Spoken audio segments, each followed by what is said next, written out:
আল্লাহ পাকের অনেক শুকরিয়া আদায় করি। আমাদের বাবরি মসজিদ মুর্শিদাবাদে যেভাবে পুনর্নির্মাণ হচ্ছে, পূর্বের বাবরি মসজিদের ইতিহাসকে বুকে সাক্ষী হিসাবে ধারণ করে হুমায়ুন কবির নামের একজন মুসলিম নেতা, তিনি যেইভাবে বলিষ্ঠ কণ্ঠে সবাইকে ঐক্যবদ্ধ করেছে, তিনি নিজে বলেছে যে এই মসজিদের জন্য প্রয়োজনে আমি আমার জীবন দিয়ে দিব।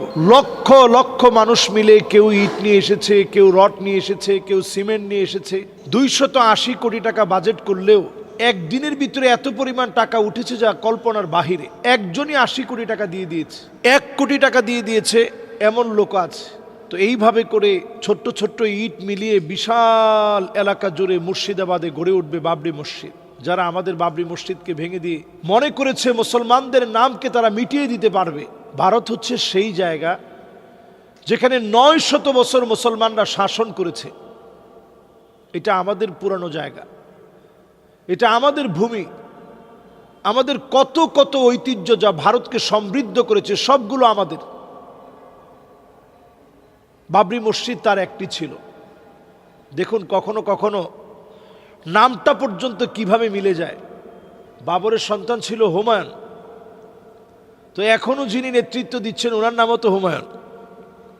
তিনি নেতৃত্ব দিয়ে এই পুরো মসজিদটাকে নির্মাণের জন্য তিনি এগিয়ে এসেছেন, জনসাধারণ এগিয়ে এসেছে।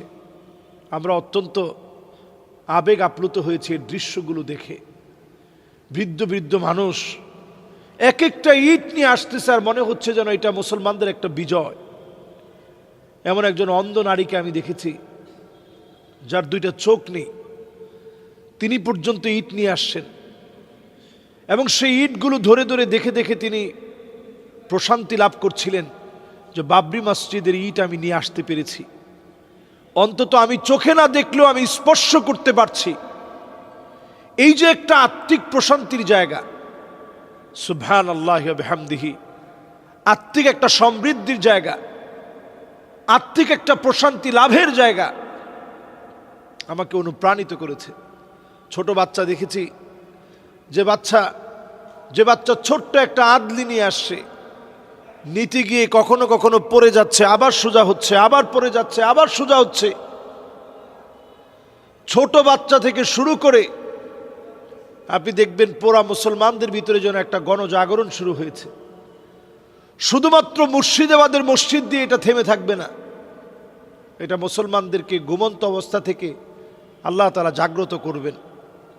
আল্লাহ তাআলা কখনো কখনো অনেক কিছু ঘটিয়ে দেন বড় কোনো কিছু দেওয়ার জন্যে।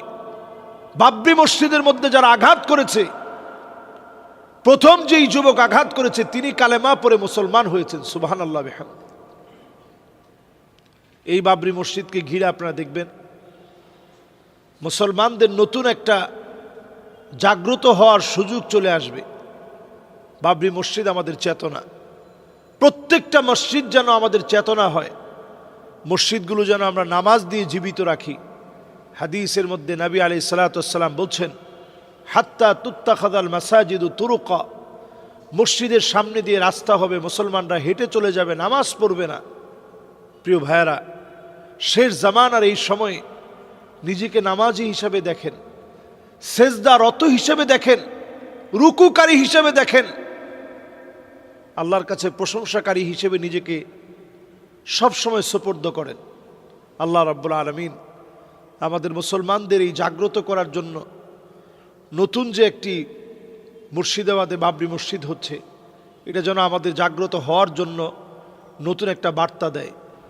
বর্তমানে কেওক্রাডং পাহাড়ে হুন্ডা চালাতে গিয়ে অনেকেই একেবারে উঁচু গন্তব্যে উঠার পরে কেন যেন গাড়িটা সামনের দিকে যাচ্ছে না, পুরাটা গাড়ি ভার হয়ে যাচ্ছে। অনেকে মনে করতেছেন যে এখানে জিনের কোনো কারসাজি রয়েছে কিনা। কেওক্রাডং পাহাড়, এটা যারা গিয়েছেন আপনারা দেখবেন যে সুউচ্চ জায়গাটা এত বেশি উঁচা এবং ওই রাস্তাগুলো এতটা পেঁচানো, এতটা উঁচু দিয়ে, এখানে যদি আপনার গিয়ারটা ঠিক না থাকে, আপনি যদি গিয়ার আগে থেকে যদি কন্ট্রোল না করেন, তাহলে ওইখানে অনেক ধরনের ক্ষতি হতে পারে।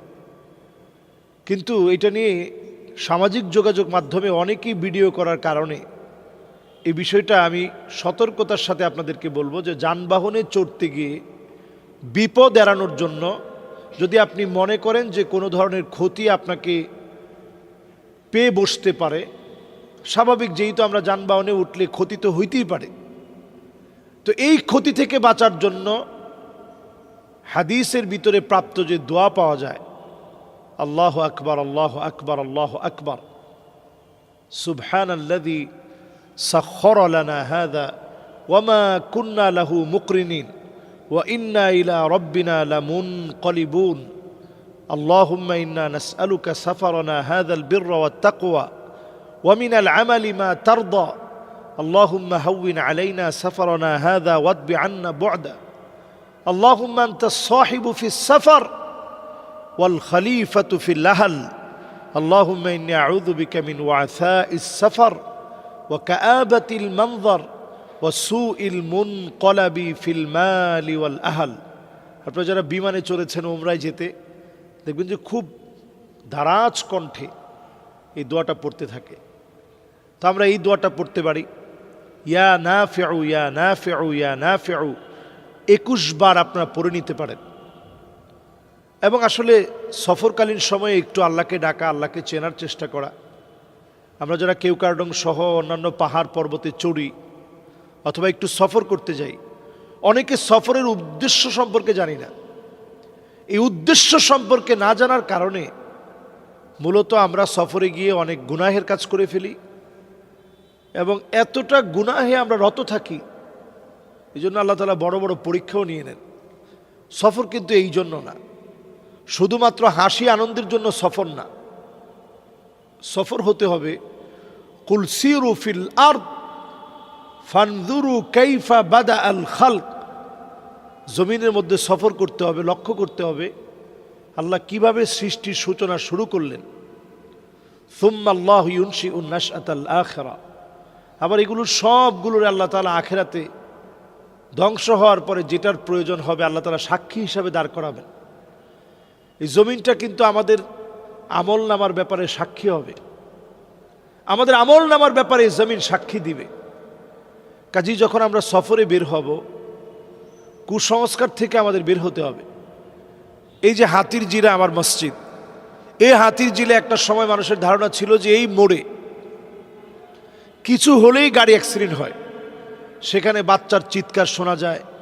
এরকম অনেক কল্পকাহিনী মানুষের মধ্যে রূপকথার মতো এক সময় প্রচলিত ছিল। সেই প্রচলিত রূপকাহিনী থেকে হাতির জিলে এরকম প্রচলিত যে রূপকাহিনীগুলো সব ছড়ায় ছিল, এগুলো থেকে খুব বেশি দিন যেতে হয় নাই। আলহামদুলিল্লাহ, এলাকার ওলামায়ে কেরাম মিলে তারা সবাইকে বোঝানোর চেষ্টা করছেন যে সবাই এখান দিয়ে পার হওয়ার সময় আল্লাহর নাম নিয়ে পার হব। রাস্তাঘাটে কখনো আমরা পিছনের দিকে তাকাবো না, বিশেষ করে রাত্রিকালীন সফরে পিছনের দিকে আমরা তাকাবো না। এবং রাত্রিকালীন সময়ে আমাদের শরীর যদি ভার হয়ে যায়, পিছনের দিকে আমরা দেখব না, আল্লাহর উপরে ভরসা করে বিসমিল্লাহি তাওয়াক্কালতু আলাল্লাহ লা হাওলা ওয়ালা কুওয়াতা ইল্লা বিল্লাহ ইয়া হাইয়্যু ইয়া কাইয়্যুম পরে আপনি সামনের দিকে হাঁটতে থাকেন।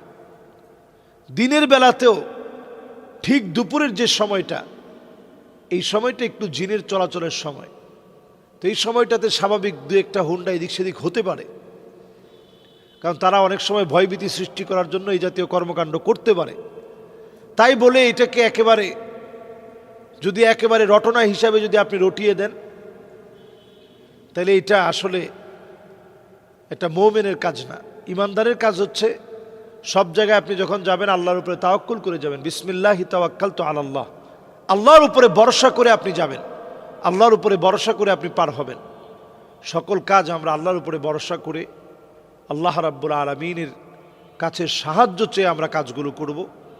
অবশ্যই আল্লাহ রাব্বুল আলামিন আমাদেরকে বিপদ মুক্ত রাখবেন, মুসিবত মুক্ত রাখবেন। এরপরে টুকটাক যে মুসিবত চলে আসবে, এটা কদারাম মাকদুরা, আল্লাহ তাআলা এইভাবে লিখে রেখেছেন, এইভাবে আসছে, আপনি এটাতে সবর করতে হবে। এই সবরের মধ্য দিয়ে হয়তো আল্লাহ তাআলা বড় বিপদ দিতেন, অল্প বিপদের মধ্যে আল্লাহ তাআলা সারিয়ে দিয়েছেন। এই জন্য বিপদ দেখলেই এটাকে কোনো কথায় ব্যাখ্যা না করে আল্লাহর উপরে সবর করা। আল্লাহ তাআলা আমাদেরকে তৌফিক দান করুক। আসসালামু আলাইকুম ওয়া রাহমাতুল্লাহি ওয়া বারাকাতুহু।